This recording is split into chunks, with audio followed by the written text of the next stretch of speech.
susunod na programa ay may temang SPG, striktong patnubay at gabay ng magulang ang kailangan.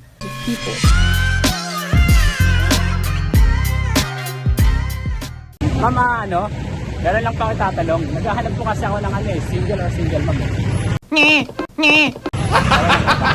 Masagot lang po kayo sa mga question and answer po. Okay lang po ba? Okay lang, hindi po na sa gilid.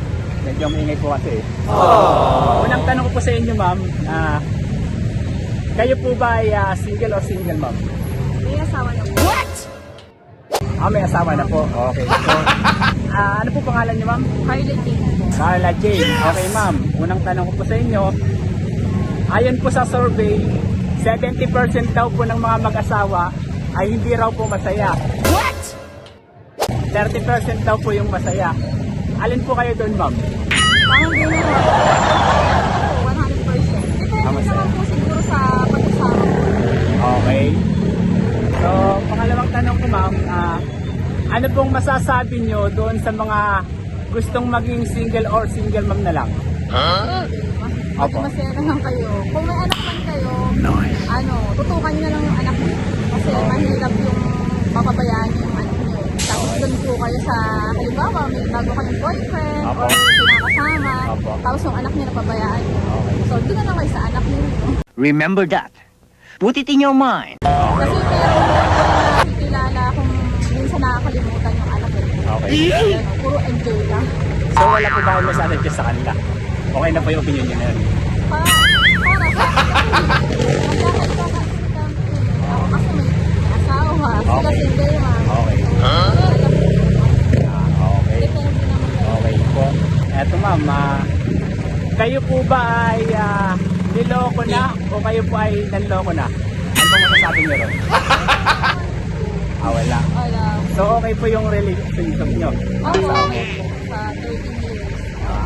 Okay po. Ano po, ma'am, yung natutunan nyo sa inyong relasyon? Sa loob po ng 13 years? Maging tapat. Tsaka tiwala lang. Tiwala lang. Maging masaya lang. Basta hindi mawawala yung tawag doon, oras nyo sa isa't isa. Kahit magtrabaho kayo, lalo sa anak. Ganun. Huwag pababayaan. Huwag pababayaan. Importante. Saka yung family din. Okay. Sana all. Okay, ma'am. Okay. Ma'am, kasi gusto po ngayon ang hiwalayan. What? Para po sa inyo, ano po bang mas magandang relationship? Kasal, live-in, or friends with benefits na lang? Kayo po, sa inyo po.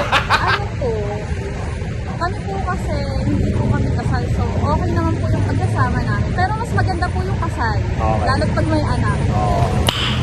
Nice. Yun po yung para sa inyo. Okay, kasi po talaga yung kasal. Okay. Ayon po, ma'am, sa pag-aaral ng mga eksperto, 25% daw po ng mga kabataan, edad 13 to 25 years old, yung nagpapakamatay dahil po broken hearted sila. Kayo po ba, ma'am, dumating po ba sa punto na munti na namin magpamatay dahil na broken hearted po kayo? Ay, hindi. Ay, hindi. Wala pong nangyaring ganun. Wala naman. Okay. So eto, ma'am, ano pong may papayo niyo sa mga kabataan na mapusok at gustong pumasok sa isang relasyon?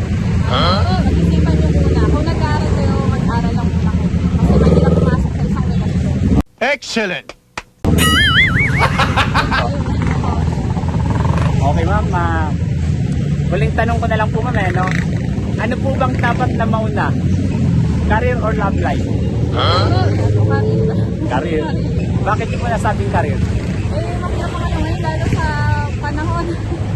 Lahat lahat nagmamahal. Mahal. Pero syempre, hindi naman natin maiwasan yung love life. Nandyan na yun